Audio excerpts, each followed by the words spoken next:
Today we'll be taking a look at 7 gardening hacks which revolve mainly around the 2 most important things for a gardener: saving money and having giant harvests. Whether you've been gardening for 10 years or 10 minutes, these gardening hacks will look at making the most of items which you've got around the house and many more. Some of which actually surprised me by how well they perform their intended function, but we'll get onto that later. So for now, let's take a look at the first gardening hack.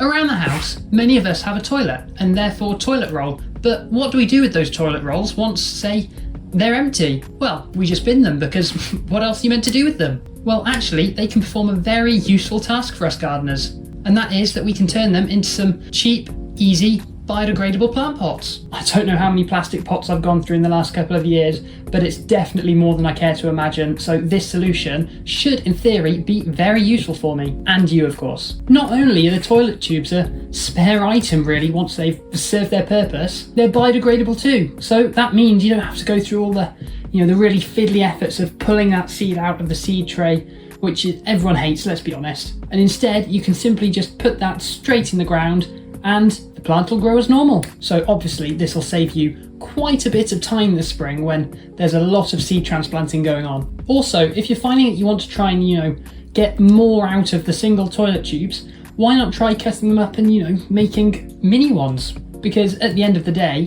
a little seedling does not need to be 6 feet in the air when the roots are only as long as roots really. It would like being on a skyscraper for it. And if that seed's afraid of heights, it's not going to like it. I'm just talking absolute rubbish now. Overall, this is one which I really like because obviously it's going to save us a lot of time and in the long term, money too. Next up is one which actually only requires a spade or a fork, or your hand come to think of it. As we all know, or if you don't know, you will now, courgettes are very thirsty plants.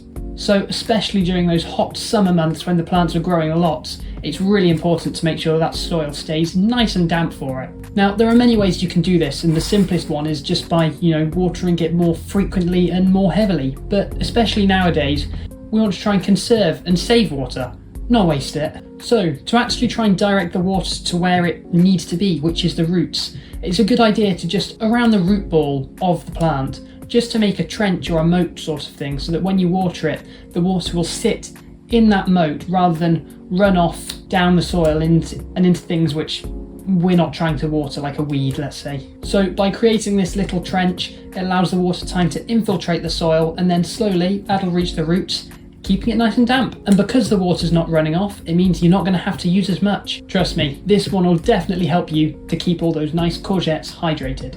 In the months of July and August, and even September like now, your tomatoes, if you've got any, are going to be growing like crazy. And now, that's not necessarily what we want, trust me on this one. Even though the tomatoes might still be putting on lots of nice new growth with new shoots and new flowers appearing all over the place, left, right and centre, we have to think about it in, a wider picture of what season we're actually in. So if you're in a temperate climate, you need to think, will those tomatoes have enough time to ripen? Usually, to put it bluntly, the answer's no. So to help the ones which we've already got, we want to save those, we want to let those ripen. We can snip off the tops and any flowers which we don't think will have enough time to develop, and just by snipping them off, it'll encourage all of that energy to go into the tomatoes which we've already got, thus encouraging them to ripen quicker. And as always, don't forget that even if your tomatoes don't seem like they're going to be ripening, you can always snip off the vines and put them on your windowsill, and in that nice warm sun which they'll get, they will ripen sooner rather than later. Have you ever sown some new seeds and waited patiently and desperately for them to come up, just to notice that they've come up a couple of feet from when you planted them? Or just haven't come up at all and they're quite patchy? Well, that could be down to 2 reasons.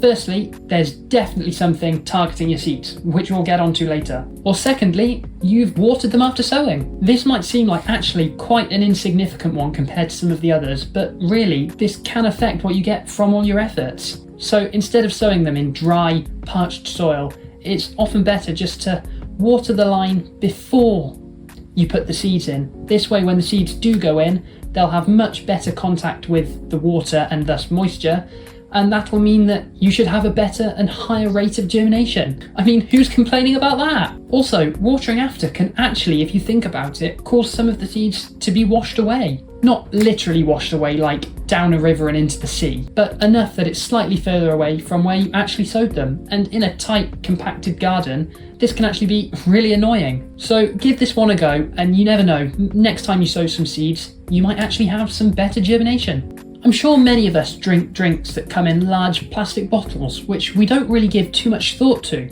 But maybe we should. Well, this could just be the trick we need for providing a nice microclimate to some of those plants which want some extra heat and moisture too. And as the months get colder, or if they're just staying cold, it can be a good way of keeping some plants alive, especially during the winter months. All this involves is just using a pair of scissors and cutting the top off the bottle. Making sure to use the scissors carefully, of course. And if you reckon that bottle's going to be over the seeds or the plant for a long time, maybe just add in some ventilation holes just to encourage a bit of airflow to hopefully try and stop any mould which could appear. Then it can be placed over the plant. It's as easy as that. Actually, come to think of it, this could be a really good way of stopping the slugs and the snails from reaching plants and seeds which you don't want them to.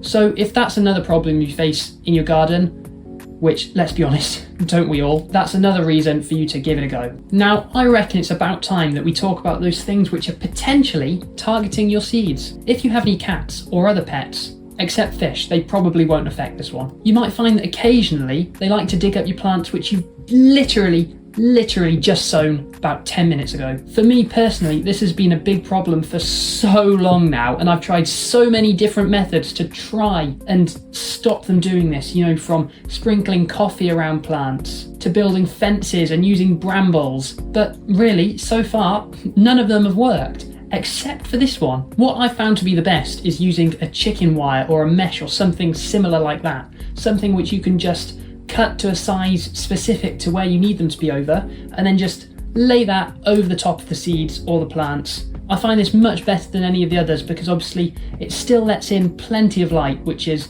good for the plants, and also you can pin it down using some sticks just to stop those cats or dogs or whatever animals are trying to dig them up. Parrots, I don't know, do they try and dig them up? Probably not. But anyway, you can pin them down and that way they can't dig their claws in or get through.